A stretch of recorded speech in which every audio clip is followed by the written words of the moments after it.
Nutritional approaches to BMS. முடிஞ்ச அளவுக்கு balance டயட்டாக சாப்பிடுங்க. Magnesium, calcium and vitamin B6 அதிகமாக இருக்கிற ஃபுட்டை எடுத்துக்கிற மாதிரி பார்த்துக்கோங்க. கீரைகள் அதிகமாக எடுத்துக்கோங்க. நட்ஸ் அண்ட் சீட்ஸ் அதிகமாக எடுத்துக்கோங்க.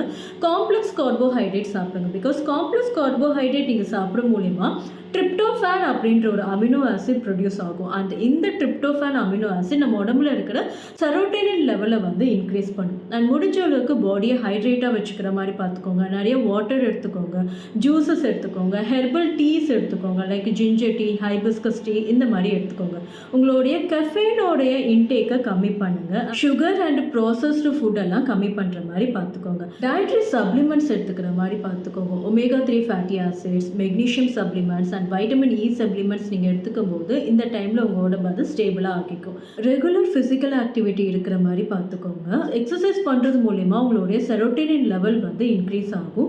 And go for yoga, meditation, அதுவும் உங்களுக்கு ஹெல்ப்ஃபுல்லாக இருக்கும். Get some good quality sleep. So sleeping pattern ரொம்ப ரொம்ப முக்கியம். இந்த டைமுக்கு தூங்கி இந்த டைமுக்கு எழுந்திருக்கிற மாதிரி பார்த்துக்கோங்க. உங்களோட பர்சனல் கேர் ப்ராடக்ட்ஸ் கொஞ்சம் கெமிக்கல் ஃப்ரீயாக இருந்துச்சுன்னா நல்லது. பிகாஸ் கெமிக்கல்ஸ் நம்மளுடைய ஹார்மோன்ஸ் கூட சேர்ந்து மெஸ்அப் ஆகும். ஸோ முடிஞ்ச அளவுக்கு நேச்சுரல் ப்ராடக்ட்ஸ் இல்லை ஆர்கானிக் ப்ராடக்ட்ஸாக யூஸ் பண்ணுங்கள். இந்த மெத்தட்ஸ்லாம் நீங்கள் ஃபாலோ பண்ணிங்கன்னா பிஎம்எஸோட சிம்டம்ஸை நேச்சுரலாக கம்மி பண்ணலாம். இன்னொரு வீடியோவில் சீக்கிரமாக பார்க்கலாம். தேங்க்யூ.